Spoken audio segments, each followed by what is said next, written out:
Long ago, before the Nguni people spread across South Africa, they lived in harmony with the land, honoring ancient traditions that connected them to their ancestors.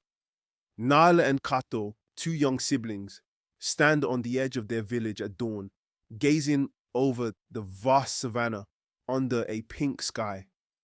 The air is cool, and a gentle breeze carries the earthy scent of the land, filling them with a sense of belonging. They feel both small and deeply connected to the land and to the spirits of those who came before, understanding they will one day inherit its care. The village awakens slowly under the morning light. Cattle graze nearby, and the thatched roofs of the huts glow golden in the sun's early rays. Nala and Kato's grandmother, Gogo Zinle, sits by a small fire, stirring herbs in a clay pot. Smoke rises, carrying the sweet, earthy aroma of sage and rosemary. This Come, my children, today is special. Today I will tell you about the ways of our people, the ways that connect us to the earth and to those who came before us. Oh, Gogo, we want to learn everything. Yes, Gogo, tell us what makes us Nguni, what makes us special. Gogo Zinle's smile radiates warmth, her face softened by years of wisdom and love. Her hands, weathered yet strong from a life of caring for her family and the land, reach out to beckon her grandchildren, Nala and Kato, to sit by her side. As they step closer, they feel the significance of the moment, sensing that the stories she's about to share are precious gifts. In her eyes, they catch a spark, a glimmer of the ancient tales of bravery, unity, and respect for the earth. These stories, passed down through generations, will one day become theirs to cherish and uphold. They feel her pride in them, and in that silent exchange, the children accept their role in preserving their heritage. Nala and Kato sit cross-legged by the fire, watching their grandmother with rapt attention. The crackling of the fire is the only sound as the sun rises higher, casting warm hues over the village. Gogo Zinle lifts a handful of herbs and lets them fall, leaf by leaf, into the flames. Long ago, our ancestors walked these lands as you do now. They respected the land, for they knew it was alive. They listened to its voice, trusted its gifts. They believed the earth and the spirit world were like two rivers flowing together, each giving life to the other. Two rivers, Gogo? What do you mean? Our people believed that what we see is only half of the world. The other half lives in the spirit realm where our ancestors watch over us. Just as two rivers meet and flow as one, so do the living and the spirits. Gogo. Zinle takes a deep breath, and as she continues, her words seem to weave a tapestry that comes alive in the children's imaginations. They can almost see the scenes she describes: warriors with painted faces, hunters moving silently through tall grass, and healers collecting plants with great care. The warriors of our people were fierce, yes, but they fought only when needed. They danced in honor of the spirits, and with every step, they gave thanks for the strength they were given. Our hunters, too, showed respect. They took only what was needed, always thanking the earth for its gifts. I can see them, Gogo. I can see the warriors dancing like shadows in the firelight. And the hunters, moving through the grass like the wind. Gogo Dinle's storytelling transports Nala and Lorastiriwa and Kato into vivid scenes of their ancestors' lives. As she speaks, her words weave powerful images that feel almost real. Fierce warriors dancing around the fire, each step a tribute to the spirits. Hunters moving with silent grace through the tall grass, and wise Renhai, healers gathering plants with gentle reverence. The children can almost hear the drum beats, feel the warrior's strength, and sense the respect the hunters and healers held for the land.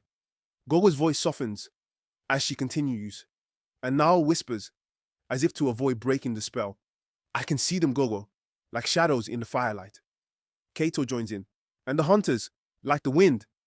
Gogo's proud smile shows she knows they have touched a part of their heritage, understanding the timeless bond with their ancestors, echoing through each scene. Asterisk Gogo Zinle raises her hand, sprinkling a bit of dried herb into the fire. The flames jump and crackle, casting shadows across her face, deepening the mystery in her eyes. Zisas Ah, yes, you feel them, my little ones. This is the power of our people, the connection that flows through time unbroken. Each generation carries the wisdom of those who came before. We are protectors of the land, children of the earth and sky. So, when we take care of the land, we're honoring them, our ancestors. Exactly, Kato. And they in turn guide us, protect us, and remind us who we are. This is the heart of being Nguni. Say, as Gogo Dinle continues her tale, Nala and Kato picture the life of their people long ago. They imagine villages where everyone worked together, where children learned from their elders and families gathered at night to share stories under the stars. Tss. I wish I could have seen it, Gogo, the way it was back then. You see it now, Nala. Every time you look at the land, every time you feel the wind, you are touching the same earth our ancestors touched. You too are part of their story, and one day you will tell it to others. Wako Gogo. Zinle places her hand on each of their shoulders, looking deeply into their eyes. Her gaze is intense, almost as if she's passing the weight of their ancestors' wisdom to them in that very moment. Remember this, Nala and Kato. We are not just Nguni in name, we are Nguni in spirit, in heart, and in the way we live. Hold that truth close, and you will never be lost, even in times of great change. We'll remember, Gogo. We'll carry on the traditions, just like you taught us. Together, like the two rivers, always flowing together. As the sun rises, bathing the village in warm light, Nala and Kato sit in quiet reflection, feeling a newfound purpose after hearing Gogo Zinle's stories. The familiar sounds of the village, cattle lowing, children's laughter, and the rhythmic pounding of a mortar now seem woven with the tales of their ancestors.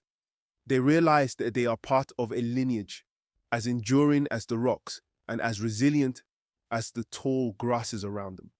The faces of warriors, hunters, and healers who came before them fill their minds, reminding them of the strength and wisdom that run warm through their veins. Gogo's words echo in their hearts, affirming their place in the unbroken line of Nguni heritage.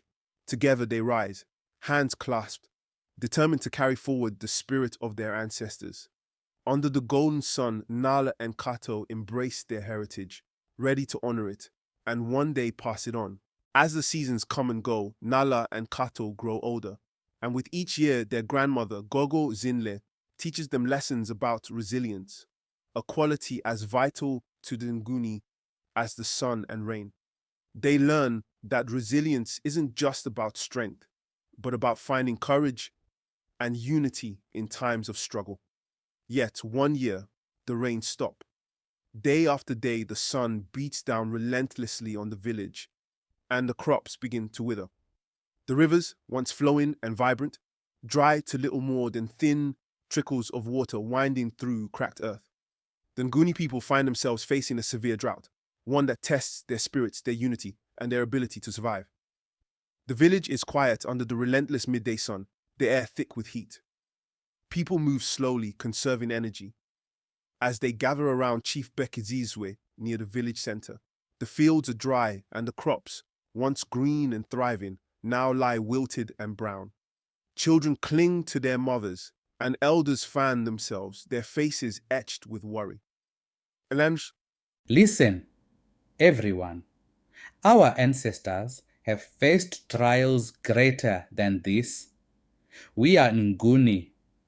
We endure and we survive. But Chief, what if the rains do not return? What if we run out of water? Nala and Kato stand at the edge of the crowd, listening to the chief's words. The gravity of the situation settles over them, and they exchange glances, worry flickering in their eyes. Do you think we'll have to leave our home, Nala? What if there's no water left for us here? No, Kato.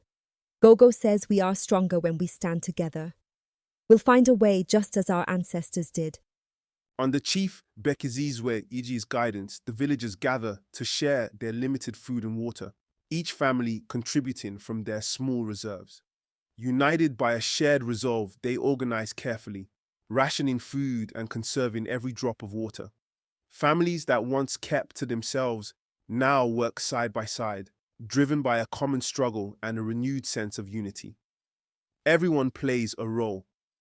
Elders prepare meals with careful portions. Young men collect water from distant springs, and children carry small vessels, learning the importance of conservation. The drought forges bonds deeper than kinship, as each act of sacrifice and support reinforces their shared strength. Together, they rediscover resilience in unity, bound by trust, compassion, and unwavering hope. Later that day, Gogo Zinle leads Nala and Kato into the wilderness surrounding the village. They walk past dried riverbeds and drooping trees, the once green landscape now bleached by the unforgiving sun. Look here, children. This plant hides water within its roots. Our people have known this secret for generations. How did our ancestors discover this, Gogo? By listening to the land just as we must now. The earth speaks to those who respect it, to those who look closely and honor its gifts. Gogo carefully digs around the plant, extracting it without harming it, and shows Nala and Kato how to use the roots to gather water. As they drink, they feel a renewed sense of strength, as if they are connected to the same endurance their ancestors once felt. Yo! It's amazing, Gogo. The land has hidden gifts we never knew about. Yes, Kato. And when the land tests us, it also teaches us. We must listen and adapt just as our ancestors did. This drought may seem like an enemy, but it is also a lesson, reminding us to respect the earth and each other. As evening falls, the villagers gather around a small fire, sharing stories and food in an effort to lift their spirits. Gogo Zinle sits with the children, recounting tales of past droughts that their ancestors endured through unity and trust. Wenunch, Nal and Kato realize that for the Nguni people, resilience is more than survival. It's a deep-rooted strength in honoring each other and the land. They see resilience in the villagers' small acts of unity, sharing food, supporting one another, and ensuring no one goes without. Each day, despite the drought, the village continues with hope and dignity, drawing on laughter, stories, and songs to lift their spirits. The children feel their ancestors' presence in these compassionate gestures, connecting them to a legacy of strength and unity. Through this, Nala and Kato understand that resilience is about facing hardship together, allowing hope to light their way.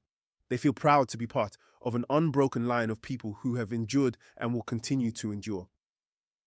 Together, the villagers hold on to the promise that, as surely as the drought came, the rains will return, drawn by their enduring respect for the earth. In the weeks that follow, the community's bond deepens. Villagers share meals, help each other with daily chores, and find comfort in one another's company. Nala and Kato see the true power of the Nguni way of life, a resilience that thrives on unity, respect, and love. We have proven, once again, that we are Nguni. The strength of our people is not only in our hands, but in our hearts. This drought has tested us, yet we stand together, unwavering. Our ancestors would be proud. Remember, my dear ones, it is in the trials of life that our true strength shines. When you face challenges, think of this time, and know that you are never alone. Despite the unrelenting drought, the Nguni people's spirit remains strong. Each day, the villagers rise to share water from hidden sources, ration food, and continue their work with resilience and unity. Nala and Kato observe their elders, Chief Bekitsizwe, Gogo Zinle, and others, enduring the hardship with quiet strength. Nala notices how her mother's hopeful songs uplift the village, while Kato joins the young men gathering water, learning that resilience is about supporting one another. Through these daily acts, Nala and Kato understand that resilience is more than survival. It's a legacy of strength, unity, and shared sacrifice passed down through generations. The stories Gogo Zinle once told them come alive, revealing that resilience is woven into each moment of their lives. They feel proud to belong to a people whose spirits remain unbroken, committed to carrying this legacy forward for the generations to come. As years go by, whispers of change reach the Nguni people. carried by strangers who bring unfamiliar customs, new tools, and stories of lands far beyond the horizon. The villagers listen with a mix of wonder and caution as these visitors describe new ways of farming, building, and living that spark excitement in some and unease in others. Conversations about growth and adaptation ripple through the village, with small gatherings discussing the possibilities these new ideas present, as well of losing their long-held traditions. Nala and Kato, now teenagers, feel the subtle shifts around them as new practices blend with their village's traditional ways. Nala is intrigued by the promise of knowledge that might help their community thrive, imagining how they might incorporate these new ideas to strengthen their lives. Kato, however, feels protective of the customs that connect him to his ancestors, fearing that the changes might erode the identity of the Nguni people. As they watch their community stand at a crossroads between the past and the future, Nala and Kato find themselves divided between excitement and caution, unsure yet hopeful of how their village will embrace change without losing the essence of who they are. Nala and Kato are by the river when they notice a group of travelers setting up camp. The siblings exchange glances, excitement and curiosity flickering in their eyes. Gathering their courage, they approach the travelers who greet them warmly, eager to share stories and insights. Your people have strong roots, young ones, but there are other ways to farm, to build, and to thrive. In our land, we use tools like this to make our work easier and faster. What do you mean? We've always lived like this. Our ways have served us well. But what if there's a way to improve, Kato? Imagine what we could learn. We could grow more food, build stronger shelters, perhaps even make life better for everyone. Kato frowns as he listens to the travelers' stories, feeling a deep loyalty to the traditions that have sustained his people for generations.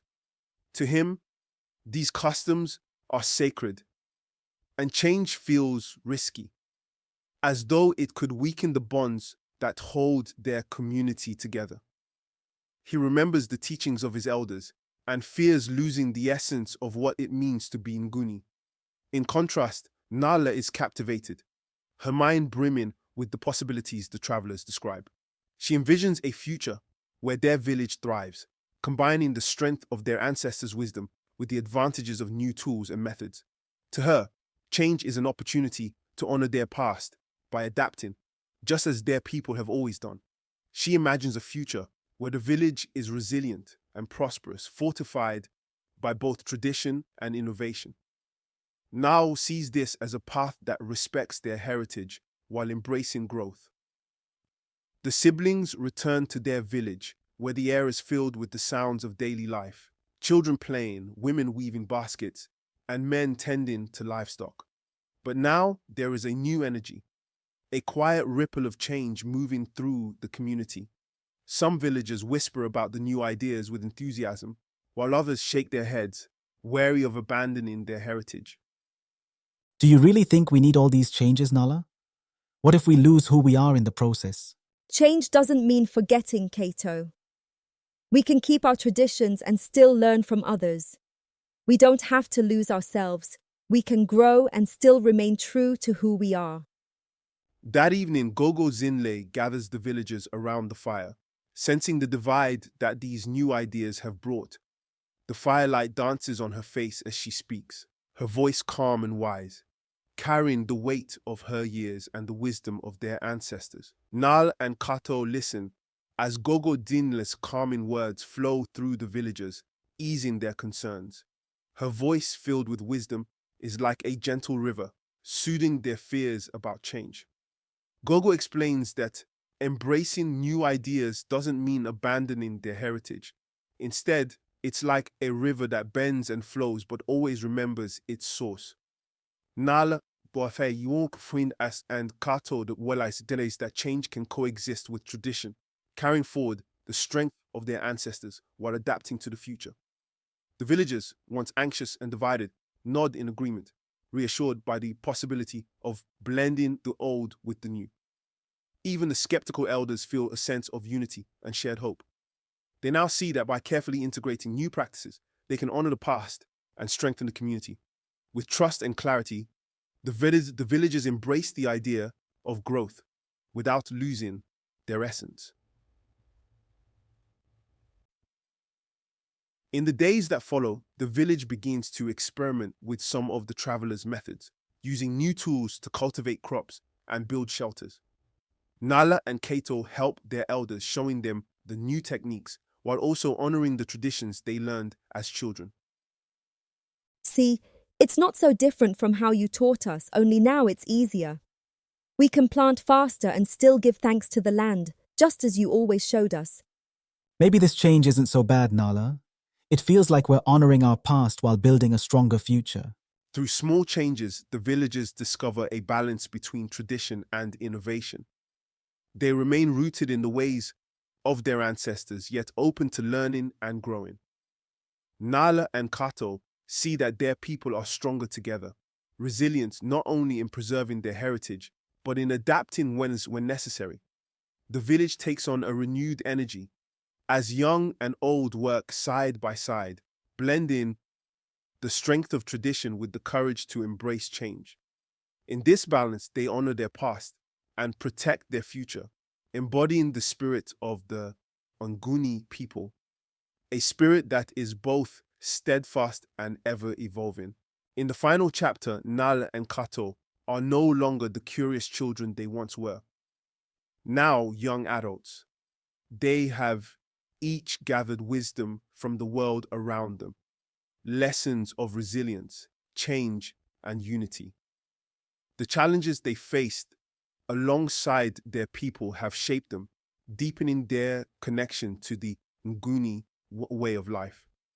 They come to understand that resilience isn't just about surviving trials, but about adapting, evolving, and carrying forward the spirit of their ancestors with pride and strength. Nala and Kato sit side by side on a rock by the river's edge. The same river that had once dried up during the drought now flows strong, its waters sparkling under the afternoon sun. They listen to its steady, calming flow, letting its sound carry them back through memories of hardship and growth. Do you remember the drought, Kato? How the riverbed was cracked and empty and we all thought we wouldn't survive? Yes.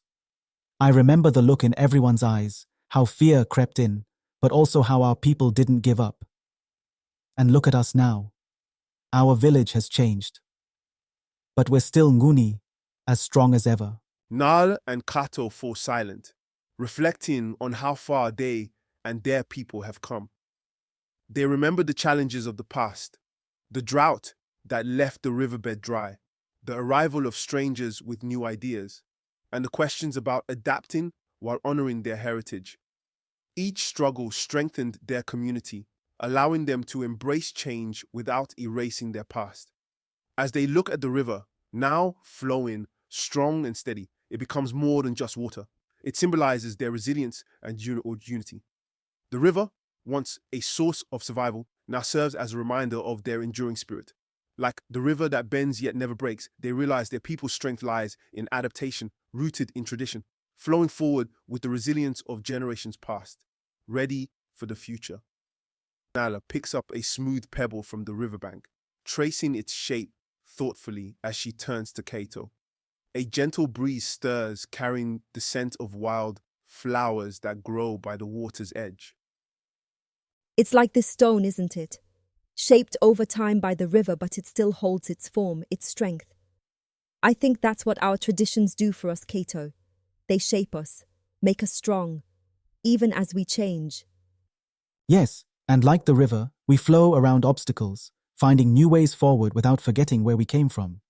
As they stand to leave, Gogo Zinle approaches, her step steady and graceful. Her face, though aged, carries a pride that makes her seem as timeless as the river itself. She places a gentle hand on each of their shoulders, her gaze warm and filled with the wisdom of generations. I see the strength of our ancestors in both of you. You carry forward their spirit, their resilience, just as they did. Remember, children, Resilience is in our bones. We are Nguni, no matter what changes around us.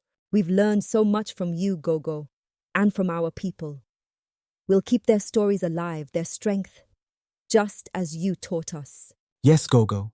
The spirit of our people lives on in us, and one day we'll pass it on to those who come after us. As Gogo Zinle stands by the river with her grandchildren Nala and Kato, a deep peace fills her heart.